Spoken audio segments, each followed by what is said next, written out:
She stood there in a $10,000 gown, surrounded by white roses and crystal chandeliers, about to marry the man of her dreams.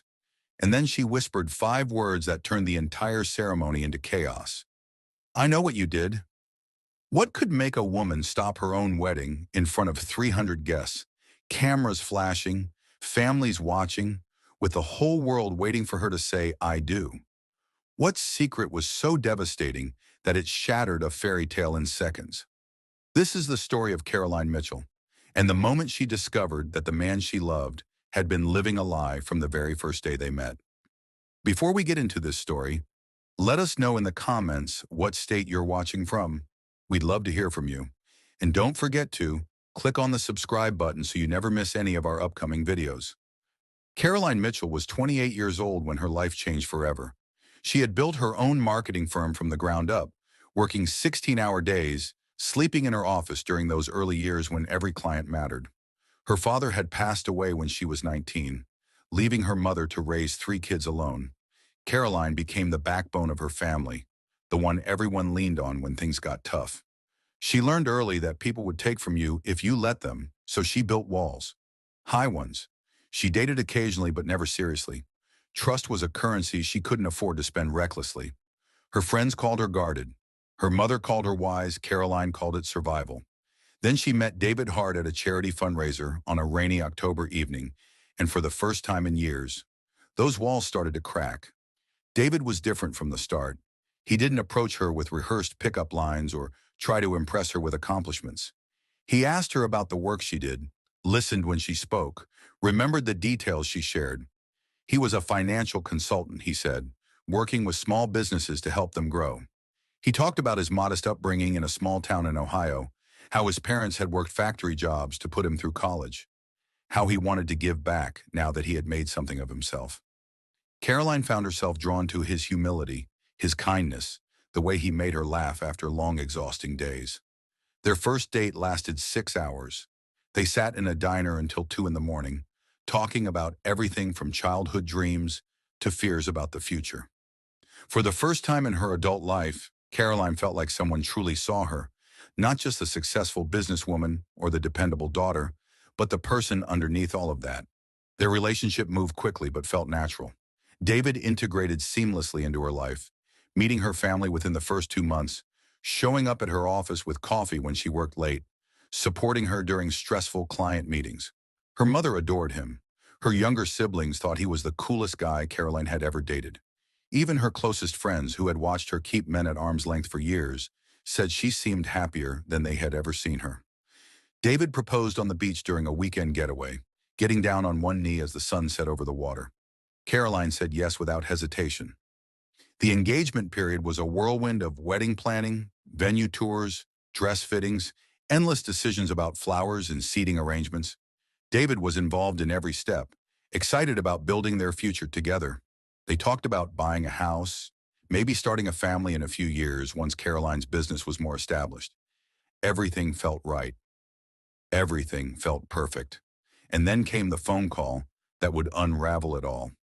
It was a Tuesday afternoon, 3 weeks before the wedding.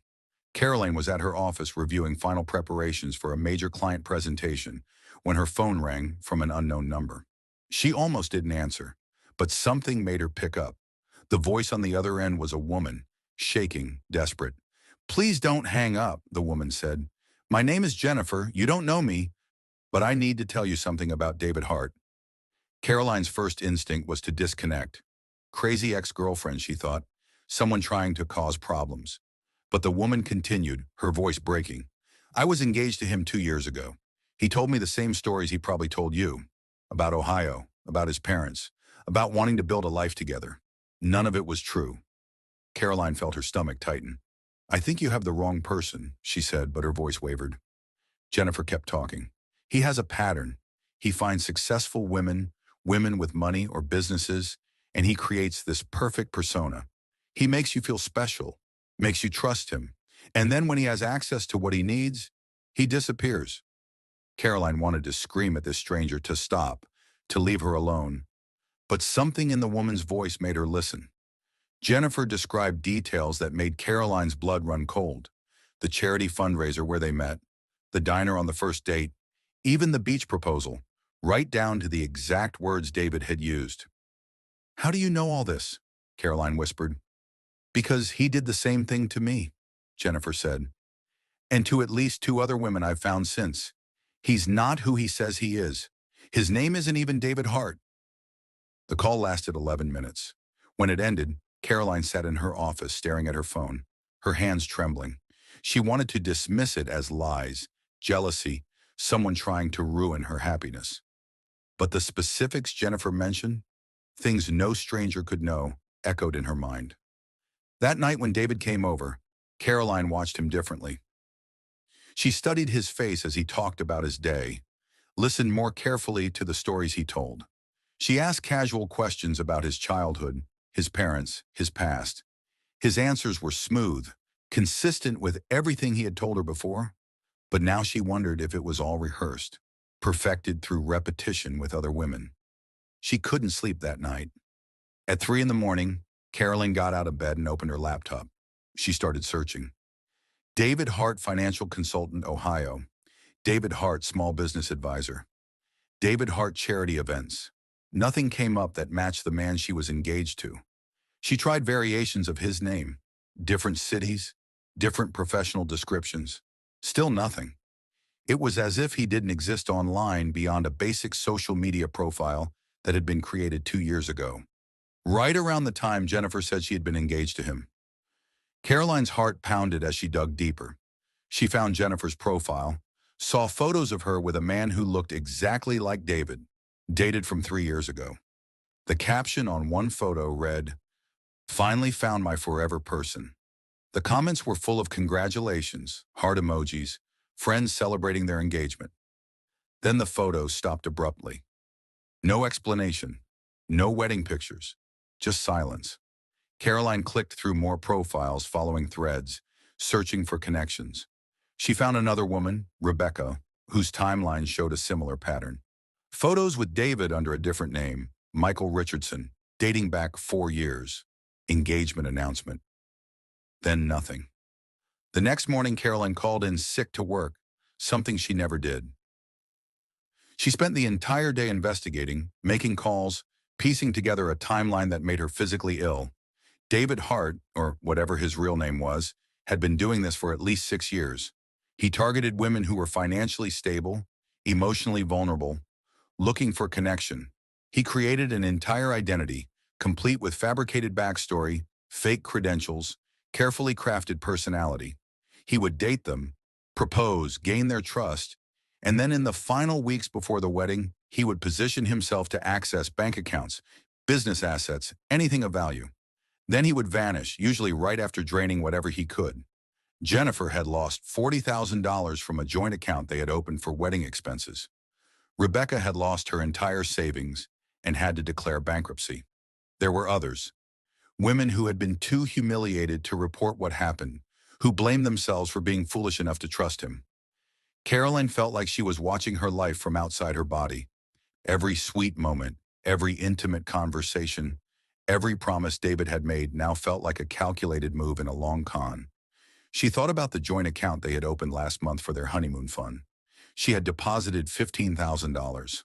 David said he would match it, but now she wondered if he ever planned to.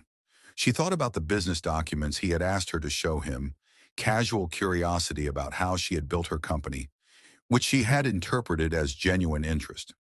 Now she realized he was studying her assets, figuring out what he could access once they were married. The wedding was 19 days away. Invitations had been sent. The venue was booked. 300 people were planning to attend. Caroline's family had spent months preparing. Her mother had bought a new dress. Her siblings had requested time off work. Everything was in motion, and she was supposed to be the happiest she had ever been. Instead, she felt like she was drowning. Caroline didn't confront David immediately. She needed proof, something concrete that she could use if this went legal. She hired a private investigator, paid extra for rush results. 3 days later, she had a file that confirmed her worst fears. David Hart was an alias. His real name was Marcus Webb. He had multiple identities, multiple social security numbers, a criminal record in 2 states for fraud and identity theft. He had served 18 months in prison 5 years ago, got out, and immediately resumed his pattern with more sophistication. The investigator found 7 women who had been victims, though only 2 had reported it to police. Most were too embarrassed, too heartbroken, too defeated to go through the legal process. Marcus had refined his system over the years, learning how to spot women who were successful but lonely, confident in their careers but uncertain in their personal lives. He knew exactly what to say, how to act, when to push, and when to pull back. He was a professional, and Caroline had been his latest mark. She sat in her apartment reading the file, tears streaming down her face, feeling like the biggest fool in the world. How had she not seen it? How had someone so smart, so careful, so guarded fallen for such an obvious con? But that was the point, she realized. It wasn't obvious.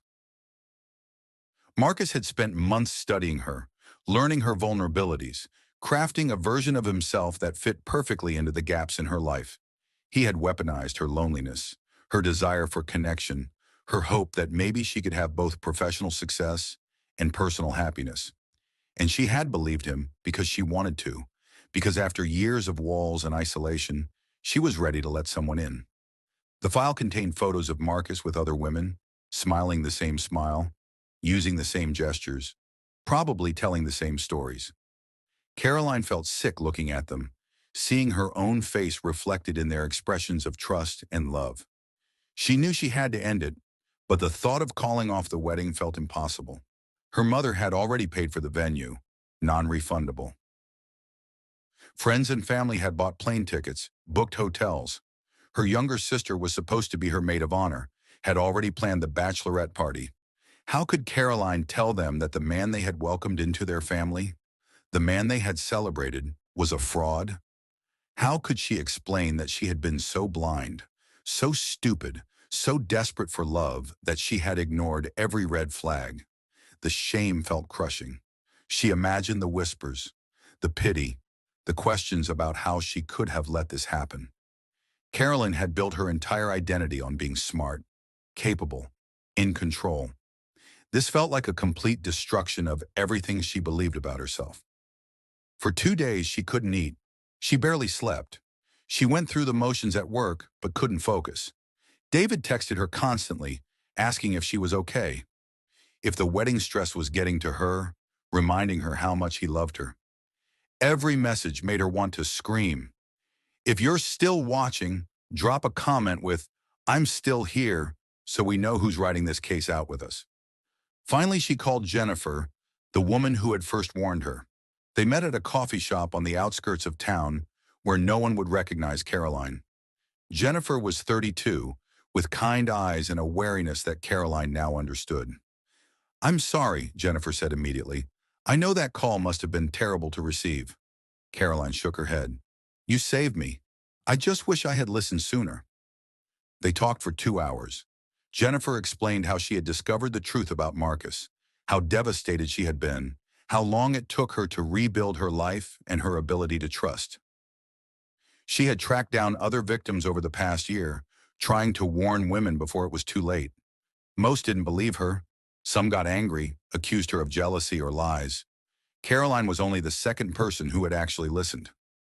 "What did you do when you found out?" Caroline asked. Jennifer's expression darkened. "I confronted him privately. He denied everything at first. Then, when I showed him proof, he tried to flip it on me. Said I was crazy, obsessed, that he had never promised me anything. Then he just disappeared. Took the money and vanished. I didn't see him again until I found his new profile under a different name 6 months later." Caroline felt rage building in her chest. "He can't keep doing this. Someone has to stop him." Jennifer nodded. "I reported him to the police, but they said without more evidence or more victims willing to testify, there wasn't much they could do. Fraud cases are hard to prove, especially when he's careful about what he takes and how he disappears." Caroline made a decision in that moment. She wasn't going to let Marcus vanish again. She wasn't going to be another silent victim, too ashamed to fight back. She was going to expose him publicly in a way that would make it impossible for him to do this to anyone else. And she knew exactly when and how she would do it. At the wedding, in front of everyone. The next 12 days were the hardest of Caroline's life. She had to pretend everything was fine, had to smile through final dress fittings and rehearsal dinners, had to let David kiss her and tell her how excited he was for their future. Every interaction felt like swallowing glass. Her mother noticed something was off. "Are you getting cold feet?" she asked one evening while they addressed thank you cards. Caroline forced a laugh, just stressed about all the details coming together. Her mother squeezed her hand. "It's going to be beautiful, sweetheart. And David is such a good man. Your father would have loved him." Caroline excused herself and cried in the bathroom. She wanted to tell her mother everything, but she couldn't, not yet. She needed everyone to be there, needed witnesses, needed to make sure Marcus couldn't spin this or disappear before facing consequences.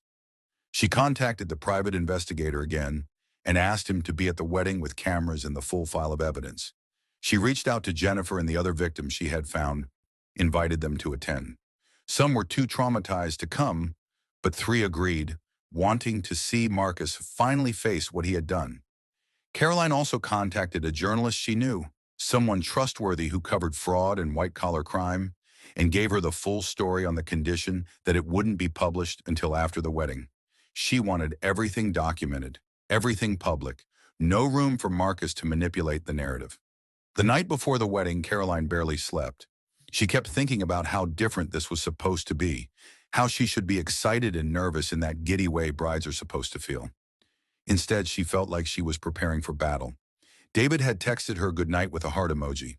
She didn't respond. The wedding day arrived. Caroline got ready in the bridal suite with her sisters and bridesmaids, all of them buzzing with excitement. Her mother cried when she saw Caroline in her dress, a simple but elegant gown that Caroline had spent months choosing. "You look absolutely beautiful," her mother whispered. Caroline hugged her tight, memorizing the moment. Knowing what was about to happen would change everything. Downstairs, guests were arriving, filling the venue. Caroline could hear music, laughter, the clinking of glasses. Through the window, she could see David in his tuxedo, greeting people, playing the role of the nervous but happy groom. He was good at this, she realized. Probably the best performance he had ever given. The ceremony was supposed to start at 4. At 3:45, Caroline asked for a moment alone. Her bridesmaids filed out, giving her space to collect herself before walking down the aisle. Caroline stood in front of the mirror, staring at her reflection. This was it. In 15 minutes, she would either go through with the biggest public confrontation of her life, or she would lose her nerve and let Marcus get away. She thought about all the women he had hurt, all the lives he had damaged. She thought about the version of herself 3 weeks ago, so happy and hopeful, unaware of the trap she was walking into. And she thought about the version of herself she wanted to be moving forward. Someone who fought back, who didn't let shame silence her. At 4 o'clock, the music started. Caroline picked up her bouquet, took a deep breath, and walked out of the bridal suite. Her mother was waiting at the entrance to the aisle, tears already streaming down her face. "Ready, sweetheart?" Caroline nodded. The doors opened, and she began walking down the aisle. 300 people stood, turning to watch her. Camera flashes went off. David stood at the altar, and for a split second, Caroline saw something flicker across his face. Nervousness? Fear? Did he sense something was wrong? She reached the front, and the officiant began speaking. Standard words about love and commitment and the joining of 2 lives. Caroline barely heard them. Her heart was pounding so hard she thought everyone could hear it. Then came the moment. "If anyone has any reason why these 2 should not be married, speak now or forever. Hold your peace." The room was silent. Caroline turned to David, looked him directly in the eyes, and said clearly, loud enough for everyone to hear, "I do. I have a reason." Gasps rippled through the crowd. David's face went pale. "Caroline, what are you doing?" he whispered. She didn't lower her voice. "I'm stopping this wedding because I found out who you really are, Marcus." The silence that followed was deafening. 300 people frozen, staring. David's, or Marcus's, face went from pale to red. "I don't know what you're talking about," he said, trying to keep his voice steady. "You're clearly overwhelmed. Let's step aside and talk privately." Caroline didn't move. "Your real name is Marcus Webb. You're a con artist. You've done this to at least 7 other women that I know of, probably more. You create fake identities, target women who are successful and lonely, make them fall in love with you, and then you steal from them and disappear. The crowd erupted, voices overlapping, people standing, her mother rushing forward. Caroline, what are you saying? This has to be a mistake. But Caroline kept her eyes on Marcus. She saw the calculation happening in his mind, saw him weighing his options. He looked at the exits, probably considering if he could run. Then he seemed to realize that wouldn't work with this many people watching. So he did what he always did. He lied. This is insane, he said loudly, playing to the crowd. I don't know what someone told you, but I am David Hart. I love you, Caroline. We're supposed to be getting married right now. This is wedding day nerves. You're panicking. Some people in the crowd murmured agreement, clearly uncomfortable and wanting to believe this was just a misunderstanding. Carolyn pulled out her phone and held it up. I have a file from a private investigator with your real identity, your criminal record, evidence of fraud in 2 states, and statements from multiple women you've scammed. I also have 3 of those women here right now. She gestured to the back of the venue where Jennifer, Rebecca, and another woman named Lisa were standing. They had come in quietly during the ceremony, unnoticed in the crowd. Now they stepped forward. Jennifer spoke first, her voice shaking but determined. He did the same thing to me 2 years ago. Told me the same stories, used the same lines, proposed on the same beach. Then he stole $40,000 and vanished. Rebecca went next. 4 years ago, he called himself Michael Richardson. I lost my entire savings and had to declare bankruptcy. Lisa was last. 6 years ago, he was Nathan Pierce. I was young and stupid, and he destroyed my credit and my ability to trust anyone. The room was chaos now, people shouting questions, family members demanding answers, some guests starting to leave. Marcus stood there, his mask finally cracking. He looked at Caroline with an expression that was no longer charming or kind. It was cold, angry, cornered. You have no idea what you just did, he said quietly, just to her. Yes, I do, Caroline replied. I just stopped you from doing this to anyone else. 2 police officers entered from the back of the venue. Caroline had arranged for them to be on standby. They approached Marcus, and one of them said, Sir, we need you to come with us for questioning regarding multiple fraud complaints. Marcus looked like he might bolt, but there was nowhere to go. He was surrounded. As the officers led him away, he turned back one last time and looked at Caroline. For a moment, she thought she saw something like respect in his eyes, or maybe she just wanted to believe he was capable of feeling anything real. The venue cleared quickly after that. Some guests left in shock, others stayed to support Caroline and her family. Her mother was crying, not the happy tears she had anticipated, but devastated, confused tears. How long have you known? She asked. 3 weeks, or Caroline admitted. I'm so sorry, Mom. I had to make sure I had proof. I had to make sure he couldn't just disappear and do this to someone else. Her mother pulled her into a fierce hug. You're the bravest person I know, she whispered. The journalist Caroline had contacted published the story that evening. By the next morning, it had gone viral. Marcus Webb's face was everywhere, his real identity exposed, his pattern of fraud laid out in detail. More women came forward, women Caroline hadn't even found during her investigation.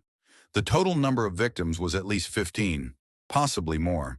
The amount of money stolen was in the hundreds of thousands. Marcus was arrested and charged with multiple counts of fraud, identity theft, and theft by deception.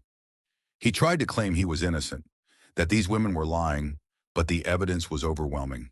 Text messages, bank records, testimonies that all lined up perfectly. He was eventually sentenced to 8 years in prison. The months after the wedding were brutal for Caroline. The story was everywhere. She became known as the woman who exposed a con artist at her own wedding. Some people praised her courage. Others said she should have handled it privately, that the public confrontation was attention-seeking or dramatic.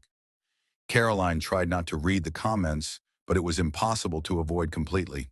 She went to therapy, worked through the layers of shame and betrayal she felt. Her therapist helped her understand that being manipulated didn't make her weak or stupid. Marcus had been a professional, someone who had spent years perfecting his craft. The fact that Caroline had figured it out before it was too late was actually proof of her strength and instincts.